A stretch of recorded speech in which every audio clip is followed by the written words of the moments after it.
Hello, sinners and saints. It is I, Emily Sophia, aka Mighty Sophia, here to break down for you guys the latest episode of American Gods. We are on Season 1, Episode 3, Head Full of Snow. So spoiler alert before I dive into the mad thick of things, as I shall be endeavoring to bear all in this review. But bear in mind, of course, that this video is just the beginning of the conversation, so if there's any topics, ideas, whatever that I failed to address in this video, please by all means keep the conversation going in the comments below. So this review is mostly going to be a recap with some of my thoughts and reactions and analyses interspersed throughout. And with that being said, let us begin. So we start off with one of two Somewhere in America vignettes. We begin with this woman who is fixing a meal, expecting company, all seems to be going well. She's also in the presence of a Sphinx cat, and that is of course very purposeful as the old god who then shows up is from the Egyptian pantheon. So, while she's doing all this jazz, a mysterious telekinetically inclined man shows up and tells the woman, Mrs. Fadil, that she has died. And surely enough, she sees her body strewn across the floor. The man then details the aftermath of her death and her legacy, and her family's going to give her a proper burial, they're going to grieve and recover, and a quote bullshit middle name will come in her wake. Now she says to the man, this is a Muslim home, why does Anubis hold out his hand for me? So, quick recap. Anubis is the alias of another old god who goes by Mr. Jackal in the present day, and that's something that I do believe the show is going to expound upon.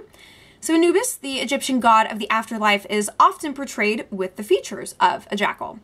And we've already glimpsed Mr. Jackal's partner, Mr. Ibis, who is another deity in the Egyptian pantheon. He is called Thoth, or Tahuti.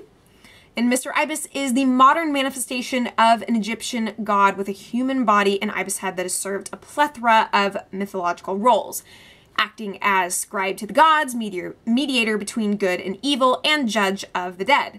As a divine scrivener, he records the accounts of the gods, authoring their tales of passage to the land of Lady Liberty. So, can you think of when we've seen him before? Just in little bits and pieces. Well, there's going to be more of that to come. So, Anubis acts in concert with Thoth, or Mr. Ibis, and acts as the guardian of the scales, judging the hearts of the departed to determine whether they can enter the afterlife. As explained in the ancient Egyptian Book of the Dead, Anubis participates in the weighing of the heart ritual, wherein the heart of the deceased is placed on a scale and weighed against the ostrich feather signifying Ma'at, who's the goddess of truth and justice. The departed would be ferried into the afterlife by Osiris if the scales balanced, reflecting the virtue of the soul, but consumed by Amit the Devourer if the heart did not balance with Ma'at, reflecting its vice and depravity.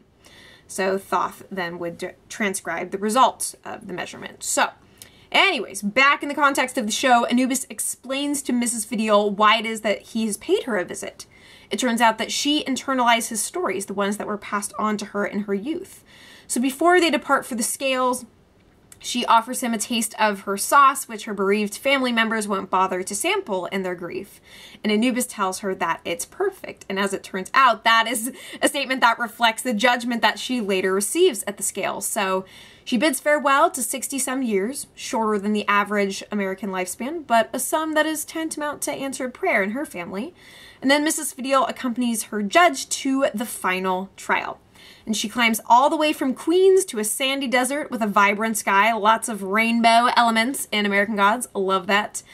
So Anubis's robe, black upon their departure, is now white too, which is a really interesting thing to notice. They kneel together in the sand before the scales, and Anubis pulls out the ostrich feather and Mrs. Fadil's still beating heart. In a moment of comical indignation, she tells him that she was still using that. And then he says, we shall see if you have used it well. That's the mischievous reply. So the scales ultimately absolve her of her misdeeds, proving that she has lived well. Followed by the Sphinx cat, the two approach the 5 doorways to the realm of the dead, which is the duet. Anubis chooses a doorway for her, and she falters, but her feline companion seals her eternal fate. So that's some exciting stuff, and definitely not the last we have seen of the weighing of the heart ritual. So meanwhile, elsewhere, Shadow tries to catch some Z's at the Zorya's Chicago flat, but the Midnight Star, Zorya Polunochna, I believe is how it's pronounced, Polunochna, catches his attention.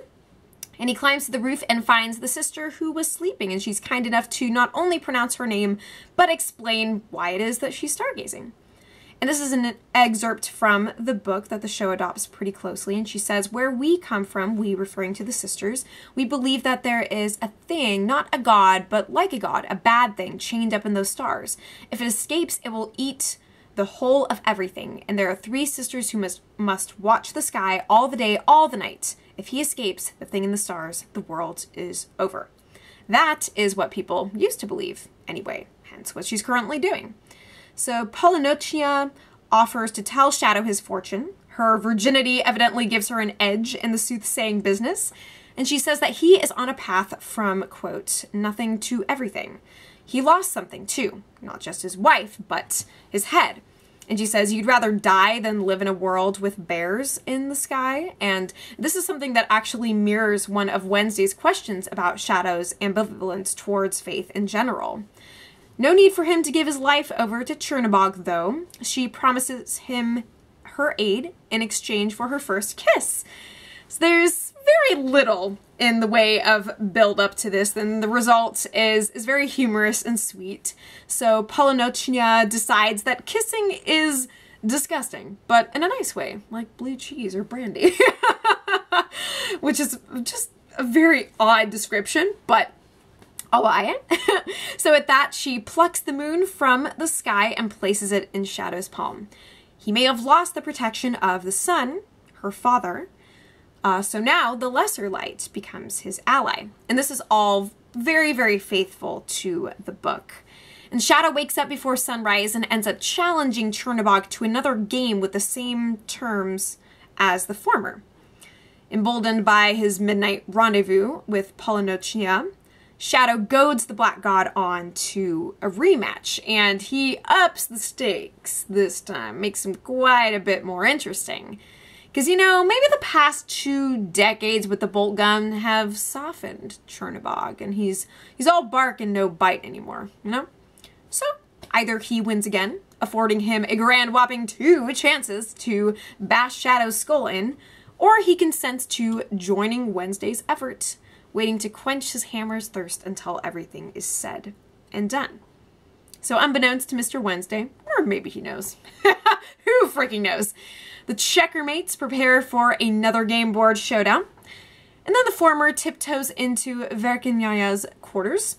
She's none too tickled to see the teacup-toting hustler, and he butters her up, claiming that she's too good for the squalor and that excess is what suits her, all trying to bend things toward his will. So as a dramatic thunder and lightning storm rages behind Shadow and Chernobog's second match, not the first extreme weather event to unfold in the next 24 hours, Verkenyaya tells Shadow his fortune, or Mr. Wednesday rather, and it's one of failure. That's only my fortune for today, he says, asking her out on a walk with him. And then later, once they're outside, she says that they're going to kill him, whoever they may be. You could take a wild guess. Now it's Mr. Wednesday's turn to steal a kiss. And this one brings torrential downpour, as if the heavens themselves are opening to his will. And she says, I can taste you on the rain. And what else can I taste? I have to say, I love this actress. She is so freaking beautiful. And the delivery of that line is just kind of gives you chills, you know. And that's when Mr. Wednesday says, war. And now the Evening Star is still... she's getting under Mr. Wednesday's umbrella as the raindrops surround them, and they're glimmering like diamonds. It almost seems to be heralding the restoration of their long-lost riches, you know?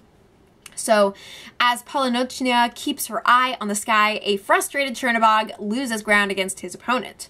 Shadow's far more agile this time around, having figured out the Black God's formulaic line of attack. Chernobog loses with a bitter laugh, so to Wisconsin he'll go. And then he will have Shadow's head. Is good? He asks, and to which Shadow replies, is good. So Shadow awakens for a third time, and now it's Zorya Utranyaya's hour.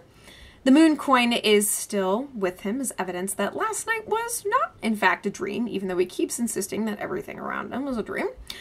And then he tells Mr. Wednesday that it seems like the storm has passed, but Wednesday says, nope, actually, we're going to rob a bank. You want some coffee? Of course. So Wednesday's rain was just the natural precursor to Shadow's little snowstorm to come. So back at Jack's Crocodile Bar, a pantsless Mad Sweeney snoozes on the John until aroused by the barrel of a loaded gun.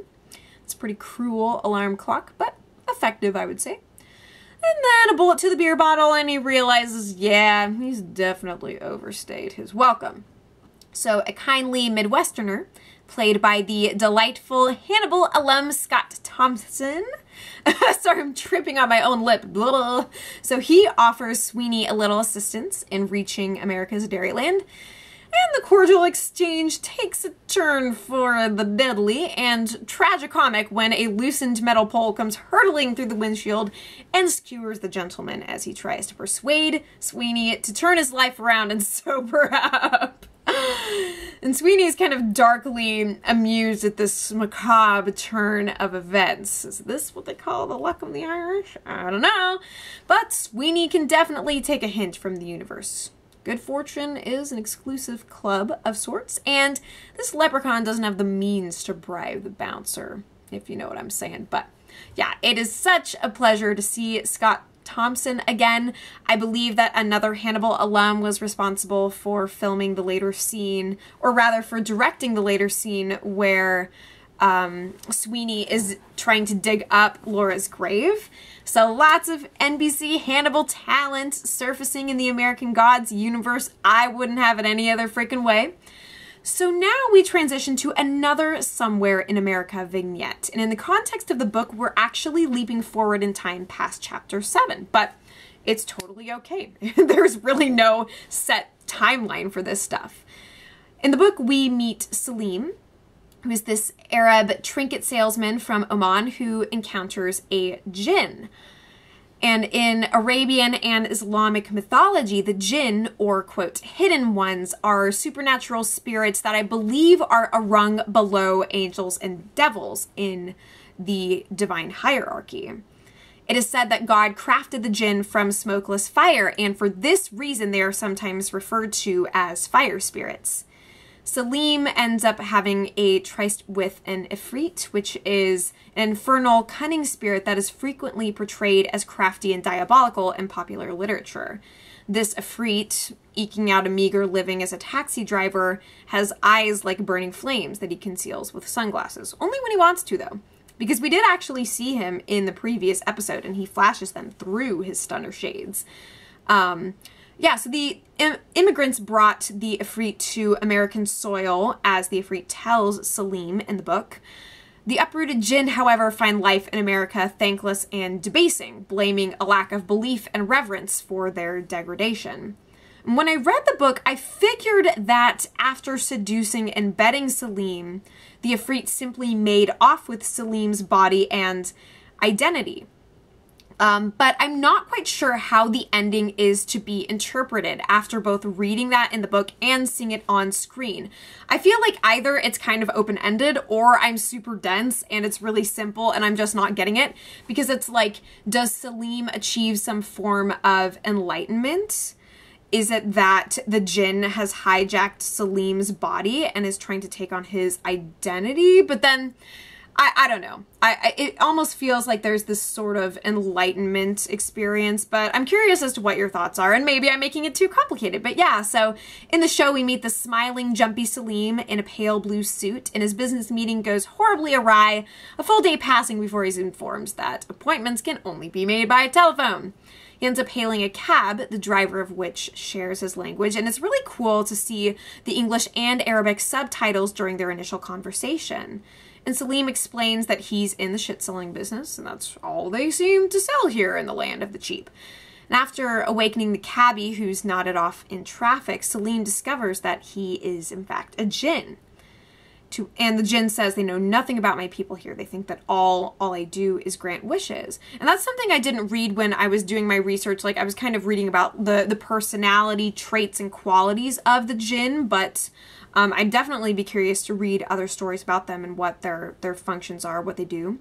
But yeah, when Salim touches him and the jinn touches him in return, he senses what is described in the book as, quote, red sands blowing a dust storm through his thoughts.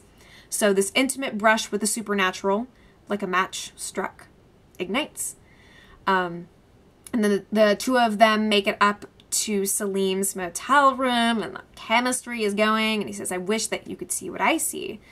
And reality bleeds into this fever dream as the jinn sets Salim's body aflame in this dark indigo desert. And then come morning, it seems, in fact, that Salim's wish was granted after all. The whole, I wish you could see what I see. And it's funny because the jinn says, like, I don't grant wishes. But yeah, there is this sense of exuberance the morning after. And I'd be curious as to what your thoughts are about that. Is it more straightforward than I'm making it out to be? I don't know. I was really confused when I read it in the book the first time, so I figure I'll just be honest about that. But anyway, so Mr. Wednesday and Shadow argue about the limitations of Shadow's protective services. Can he at least guard Wednesday's body as it's heading toward the bank he intends to rob? So Shadow's justifiably irked that he's only 5 days out of prison and already aiding and abetting, but Mr. Wednesday can't be bothered with the ex-con's lack of faith and fun. They grab some deposit slips, hot cocoa with marshmallows, of which Shadow professes to be a fan, and a payphone number. And Mr. Wednesday tells him to think snow, and tells his apprentice to concentrate on making the looming clouds bigger and darker and stirring up this Antarctic energy. What'll that do exactly? Maybe nothing. He need only command his attention, you know? So from now on, I'm not telling people to think positive thoughts. I'm just going to say, think snow. Think snow every single time, whether it's in the summer, whenever. So as the two drive away, Shadow starts dreaming of a white Christmas, minus the Christmas. And Betty the Cadillac is no longer cruising on pavement, but the puffy marshmallows in Shadow's chocolatey beverage as snowflakes drift down from nowhere in particular. It's a cool little scene, all these artistic flourishes that we get. So then they finally arrive at the print shop, and Wednesday casts a judgmental glance on a Christian woman at the print shop and says she thinks that Jesus suffered for her sins. They're her sins. Why would Jesus do all the suffering? He goes on to say that white Jesus is doing very well for himself these days, and it's cool that we're kind of tapping into the multiplicity of Jesuses, because that's not something that's really delved into in the book, but it's certainly ripe territory for exploration. And in fact, Mexican Jesus actually crossed over into America illegally, so that's a really exciting story. And then we find that as Shadow continues to focus on the snow, it's no longer a figment of his overactive imagination, but a real phenomenon. And the question is, did Shadow do this himself, or was it his belief in Mr. Wednesday that brought this into fruition, you know? So it's a fascinating question. So the pair goes out for some grub, because you can't rob a bank on an empty stomach, but Shadow doesn't really have the appetite. He's got kind of a one-track mind. And Wednesday asks Shadow why he crinkles with consternation that he could possibly make it snow. And it all comes down to what Shadow still sees as this black and white divide between fantasy and reality. That's something he's continuing to try and reinstate. And Wednesday scoffs at his lack of imagination, but is soon interrupted by a mad Sweeney, who's hell-bent on retrieving his prodigal coin. And a bit of Gollum syndrome going on, if you will. Now, here's a pretty stark departure from the novel, but it's already a refreshing deviation, since I personally feel that Sweeney got pretty shortchanged in the original text. So what I'm saying is this confrontation doesn't quite exist in the book, at least not at this stage in the game. There's no way in hell Sweeney's going to make it to Wisconsin with the downturn of Providence he's experienced of late. But once Shadow sends Sweeney packing for his wife's grave in Eagle Point, Wednesday announces that it's time for them to make their move. Wednesday sets up the con with a song and dance, giving Shadow the creative license to come up with his own alias and to, you know, really embrace the ride. And he says, if at the end of this night you don't end up in jail, will you believe in me? Don't answer that. And, you know, he's as droll as ever and goes striding confidently up to the safe deposit box at the bank, disguised as a security guard. And this impish jazz score plays as Wednesday sets his godly fraud into motion. And Shadow can't help but be impressed at Wednesday's charming performance as what is described in the book as the gruff, earnest, bumbling, yet enormously well-meaning security guard. And the whole thing ends up going off without a hitch, and Shadow actually assumes his God-given role with panache. And it's very cool to see him finally tap into this mentality that Wednesday's been trying to coax him into. And it works very well. He is totally par for the course. And then we get to spend a little more time with the two of them as they make their way out of town. And Wednesday asks Shadow, "Do you believe in me now?" And all Shadow can concede to is the fact that, yeah, I believe that you exist and you're not a dream. And then they go on to talk about how Americans only pretend to know who they are. Because in what other country do people go seeking the heart and essence of the nation? And yeah, it's a really interesting conversation, and I love the way that Ricky Whittle and especially Ian McShane play it. And what Wednesday says is, you're only pretending that you cannot believe in impossible things. And suddenly the two careen to a halt as Wolf stops in their path. And Shadow wonders, did he make the snow? Was that just a delusion? What Wednesday wanted him to see? And then Wednesday quips, "What a beautiful, beautiful thing to be able to dream when you're not asleep." And I love that line. I myself am an avid dreamer, and so it's definitely a very attractive notion for sure. And then things start to get a lot more philosophical, and Wednesday asks about when Shadow started believing in, say, love, which is something on the surface doesn't feel as outlandish as everything Shadow's experienced within the first week of his exoneration. And apparently Laura was when his belief in love really started. And Wednesday says, "So you didn't believe until you did, and then the world changed because you believed. Belief is only a product of the company we keep and how easily we scare. And you do not scare easily." And Shadow says, "And my company is questionable." Always has been. And then Wednesday goes on to say the other thing that scares him is being forgotten. He can survive most things, but not that. And then the question remains, what is it that Shadow is going to remember? What is his faith fixed on? And then we cut over to Sweeney, who is turning Laura's grave inside out. Her coffin is empty, and there is a coin-sized hole clean through it. And then we're back in Shadow's motel room, where Laura, in the flesh, says, "Hi, puppy."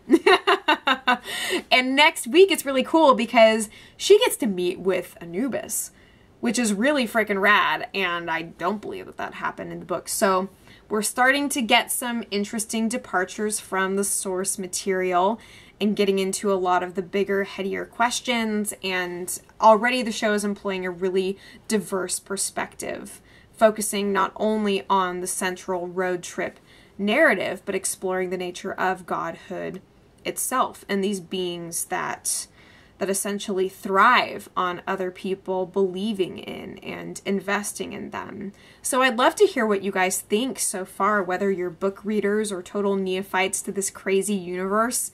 It remains beautiful and hectic, and Ian McShane is my favorite thing in the world. Super fun to have Scott Thompson in the mix this week, and there's just a lot of good stuff to come, let me tell you. So let me know all of your thoughts in the comments below. Thank you guys so much for watching, and that about does it for me. So you guys take care, and as always, I'll be back before you know it.